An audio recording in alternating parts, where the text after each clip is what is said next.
सभी छात्र छात्राओं को वेद तिवारी का नमस्कार। विद्यार्थियों, हम लोग इस समय आधुनिक इतिहास मॉडर्न हिस्ट्री का अध्ययन कर रहे हैं। कल हम लोगों ने 9वें पार्ट में स्वराज पार्टी, गांधीदास समझौता, public safety bill, Hindustan Republic association HRA, Kakori डकैती, केंद्रीय विधानसभा बम कांड, बंगाल में क्रांतिकारी घटनाएं, चटगांव शस्त्रागार कांड, साइमन कमीशन आदि का अध्ययन किए थे।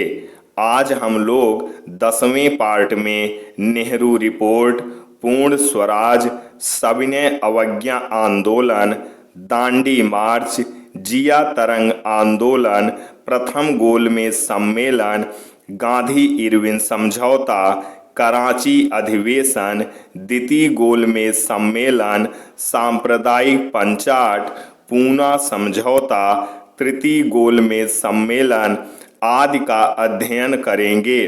तो आइए वीडियो शुरू करते हैं। नेहरू रिपोर्ट 1928। नेहरू रिपोर्ट 1928 में मोतीलाल नेहरू द्वारा तैयार की गई थी। लॉर्ड बर्केनहेड ने स्वराज पार्टी को यह चुनौती दी कि वह एक ऐसा संविधान तैयार करें जिससे भारत की आम जनता सहमत हो सके। 1 जुलाई 1928 में मोतीलाल नेहरू ने अपनी रिपोर्ट प्रस्तुत की, जिसे नेहरू रिपोर्ट कहा गया। भारत को एक डोमिनियन स्टेट अधिराज्य का दर्जा दिया जाएगा। भारत एक संघ होगा जिसमें द्विसदनीय लोकसभा, राज्यसभा, विधानमंडल होगा। गवर्नर, राज्यपाल, संवैधानिक प्रधान होगा। प्रथम निर्वाचक प्रणाली की मांग को अस्वीकार कर दिया गया। नागरिकता को परिभाषित किया गया। वह मूल अधिकारों की बात रखी गई। मुसलमानों के लिए पृथक निर्वाचक प्रणाली की मांग को अस्वीकार किए जाने के कारण जिन्ना ने नेहरू रिपोर्ट खारिज कर दी और बदले में अपना 14 सूत्रीय फार्मूला प्रस्तुत कर दिया। जिन्ना ने मुसलमानों के लिए एक पृथक निर्वाचन मंडल की मांग की। केंद्रीय विधानमंडल में मुसलमानों के लिए 1/3 स्थान आरक्षित कर दिए जाए। मुस्लिम बहुल प्रांतों का गठन कर दिया जाए। जिन्ना को द्विराष्ट्र सिद्धांत का जनक कहा जाता है। पूर्ण स्वराज। लाहौर अधिवेशन 1929। अहमदाबाद अधिवेशन 1921 में सबसे पहले पूर्ण स्वराज का प्रस्ताव रखा गया। यह प्रस्ताव हसरत मोहानी ने रखा था। मद्रास अधिवेशन 1927 में भारतीय राष्ट्रीय कांग्रेस ने पूर्ण स्वराज के प्रस्ताव पर अपनी सहमति व्यक्त की। लाहौर अधिवेशन दिसंबर 1929 रावी नदी के किनारे आयोजित। अध्यक्षता पंडित जवाहरलाल नेहरू। रावी नदी के किनारे पहली बार पूर्ण स्वाधीनता का संकल्प पारित किया गया और अर्धरात्रि में पहली बार तिरंगा झंडा फहराकर स्वतंत्रता दिवस मनाया गया। 26 जनवरी 1930। लाहौर अधिवेशन में नेहरू रिपोर्ट को खारिज कर दिया गया। पूर्ण स्वतंत्रता की मांग की गई। सविनय अवज्ञा आंदोलन शुरू करने का कार्यक्रम तैयार किया जाने लगा। सविनय अवज्ञा आंदोलन 1930। सविनय अवज्ञा आंदोलन की शुरुआत लॉर्ड इरविन के समय हुई। सविनय अवज्ञा आंदोलन की शुरुआत दांडी मार्च पैदल से मानी जाती है। दांडी मार्च 12 मार्च 1930। महात्मा गांधी ने 78 अनुयायियों के साथ साबरमती आश्रम से दांडी तक की पैदल यात्रा की।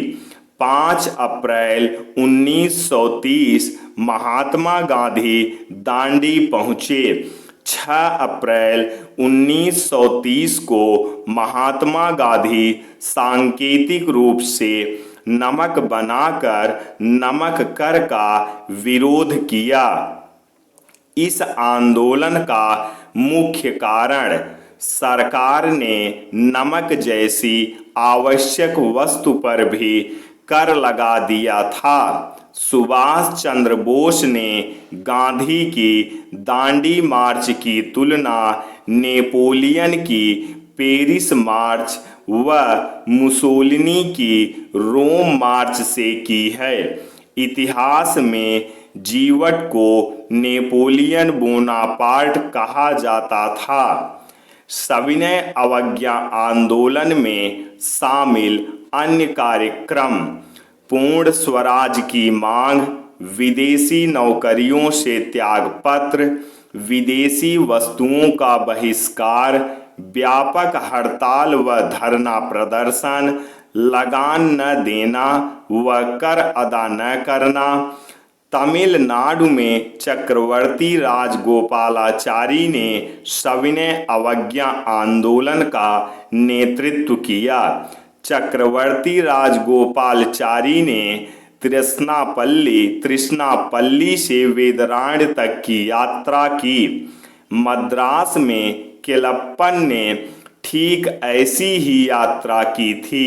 भारत के पश्चिमी सीमावर्ती क्षेत्रों में गांधी जैसी भूमिका अब्दुल गफ्फार खान ने निभाई, जिसके कारण इन्हें सीमांत गांधी कहा गया।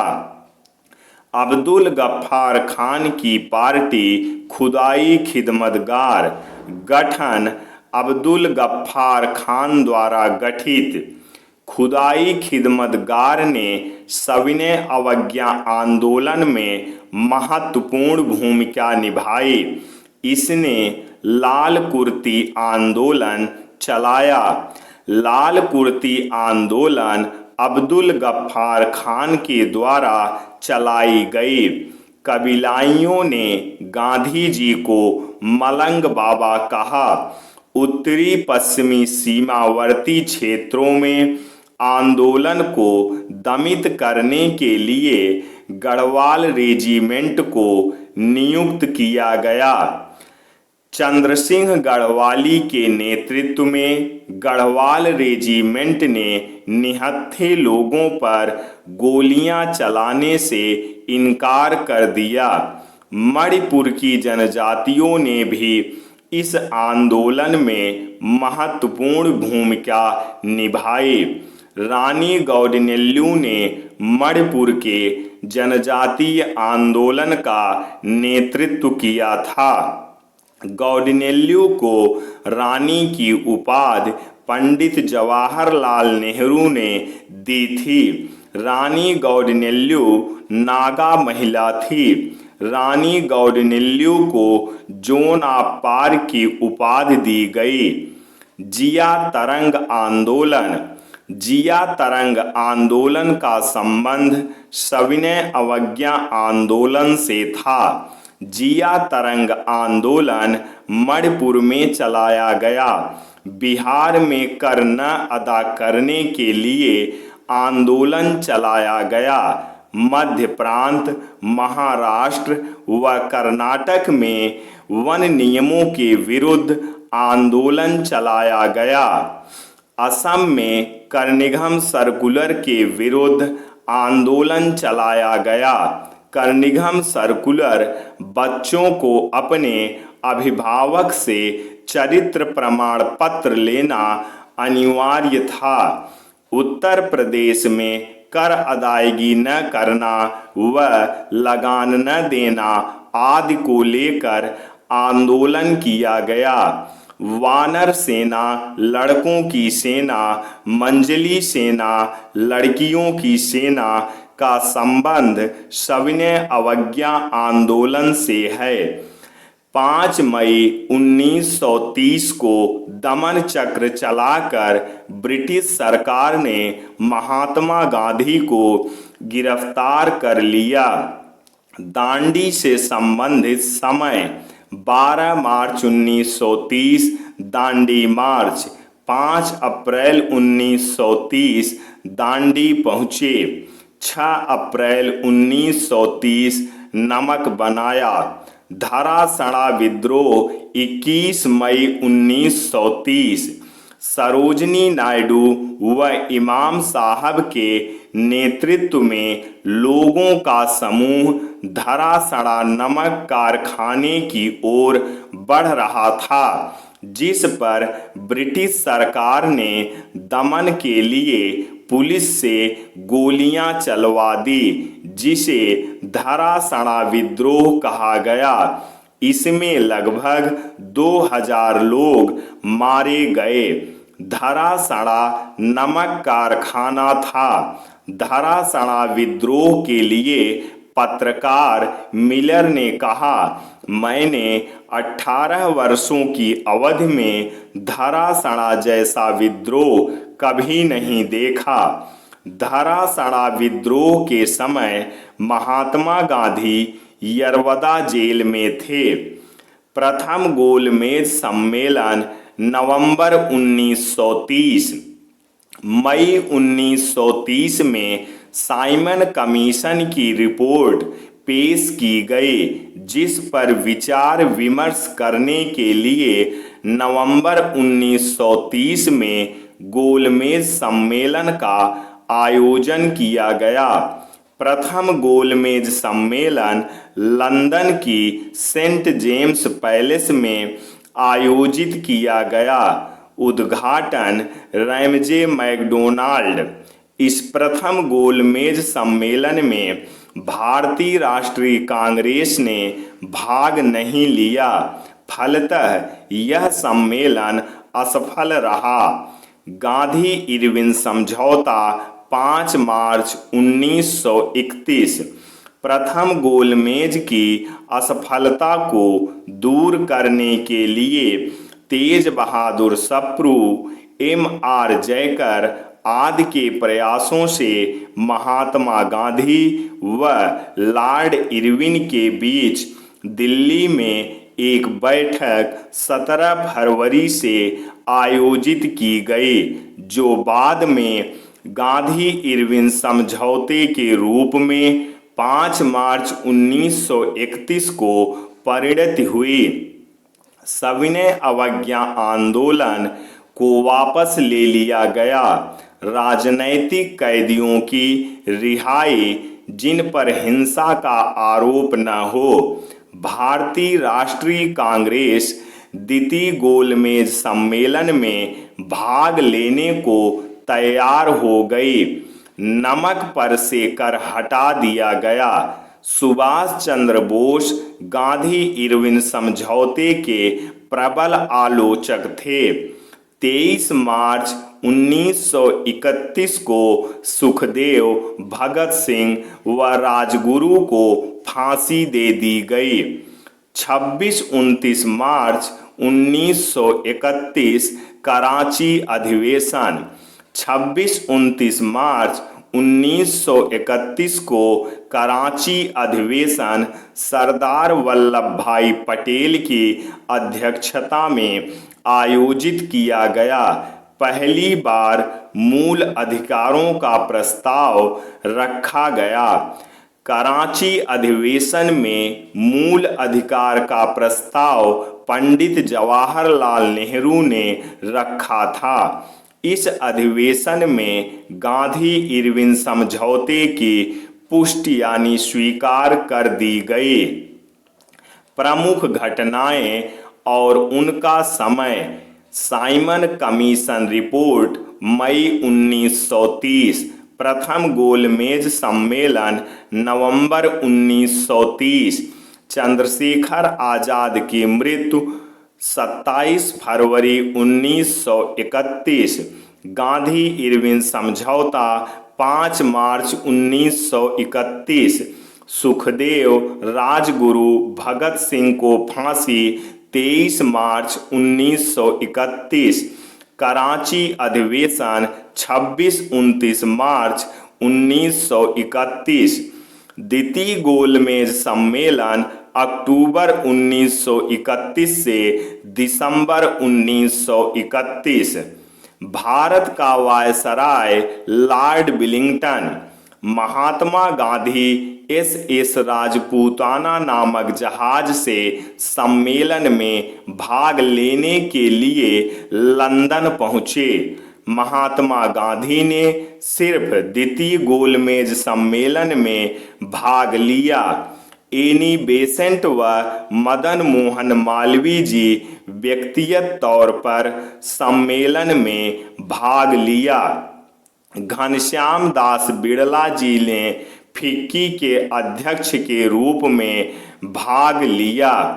अंबेडकर ने दलितों के लिए पृथक निर्वाचक मंडल की मांग की। गांधी जी सहमत नहीं हुए। फलतः यह सम्मेलन भी असफल रहा।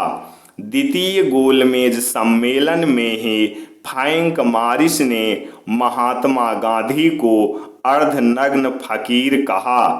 ब्रिस्टन चर्चिल ने महात्मा गांधी को देशद्रोही फकीर कहा। सांप्रदायिक पंचाट 1932। प्रधानमंत्री रैमजे मैकडोनाल्ड 16 अगस्त 1932 को पृथक निर्वाचक मंडल को दलितों के लिए प्रदान कर दिया गया। अब यह व्यवस्था मुसलमानों व सिखों के अतिरिक्त दलितों के लिए भी कर दी गई। 20 सितंबर 1932 को महात्मा गांधी जी ने आमरण अनशन शुरू कर दिया। 20 सितंबर को पूरे देश में प्रार्थना व उपवास दिवस मनाया गया। आमरण अनशन के समय गांधी यरवदा जेल में थे। रविंद्रनाथ टैगोर ने महात्मा गांधी के इस आमरण अनशन पर कहा था कि देश हित में यह गांधी का उत्कृष्ट बलिदान है। पूना समझौता 26 सितंबर 1932। पूना समझौता महात्मा गांधी व भीमराव अंबेडकर के बीच हुआ। दलितों के लिए पृथक निर्वाचक मंडल की मांग को अस्वीकार कर दिया गया। सीटें 71 से बढ़ाकर 148 कर दी गईं। विधानमंडल में डॉक्टर भीमराव अंबेडकर ही एकमात्र ऐसे व्यक्ति थे जिन्होंने तीनों गोलमेज सम्मेलन में भाग लिया था। तृतीय गोलमेज सम्मेलन नवंबर 1934। तीसरा गोलमेज सम्मेलन भी लंदन में आयोजित किया गया। ये 3 गोलमेज सम्मेलन नहीं थे, अपितु ये एक ही सम्मेलन के 3 चरण थे। भारतीय राष्ट्रीय कांग्रेस ने तीसरे गोलमेज सम्मेलन में भी भाग नहीं लिया था। भारतीय राष्ट्रीय कांग्रेस ने केवल दूसरे गोलमेज सम्मेलन में भाग लिया था। तीनों गोलमेज सम्मेलन का समय। प्रथम गोलमेज सम्मेलन नवंबर 1930। द्वितीय गोलमेज सम्मेलन अक्टूबर-दिसंबर 1931। तृतीय गोलमेज सम्मेलन नवंबर 1934। प्रांतीय चुनाव जनवरी फरवरी 1937 में आम चुनाव संपन्न हुए। ये आम चुनाव भारत सरकार अधिनियम 1935 के द्वारा संपन्न किए गए थे। संयुक्त प्रांत उत्तर प्रदेश, मध्य प्रांत मध्य प्रदेश, बिहार, उड़ीसा, मद्रास में कांग्रेस को पूर्ण बहुमत मिला। मुंबई, असम और उत्तरी पश्चिमी सीमावर्ती क्षेत्रों में कांग्रेस सबसे बड़े दल के रूप में आई। तो विद्यार्थियों, बंगाल, पंजाब और सिंध में कांग्रेस असफल रहा। कुल 8 जगहों पर कांग्रेस ने सरकार बनाई। कांग्रेस सरकार का कार्यकाल 2 वर्ष से कुछ अधिक का रहा। 15 नवंबर 1939 को कांग्रेस मंत्रिमंडल ने त्यागपत्र दे दिया। 22 दिसंबर 1939 कांग्रेस मंत्रिमंडल के त्यागपत्र देने की खुशी में मुस्लिम लीग ने मुक्ति दिवस मनाया, क्योंकि कांग्रेस ने सारे मंत्रिमंडल से त्यागपत्र दे दिया था। 1938 का भारतीय राष्ट्रीय कांग्रेस का वार्षिक अधिवेशन, इसे हरिपुरा गुजरात अधिवेशन कहते हैं। हरिपुरा अधिवेशन की अध्यक्षता सुभाष चंद्र बोस ने की थी। तो विद्यार्थियों, अब इसके आगे त्रिपुरी अधिवेशन 1939 से हम 11वें पार्ट में अध्ययन करेंगे। तो ऐसी ही वीडियो पाने के लिए हमारे चैनल को सब्सक्राइब करना ना भूलें। जय हिंद, जय भारत, वंदे मातरम, सत्यमेव जयते।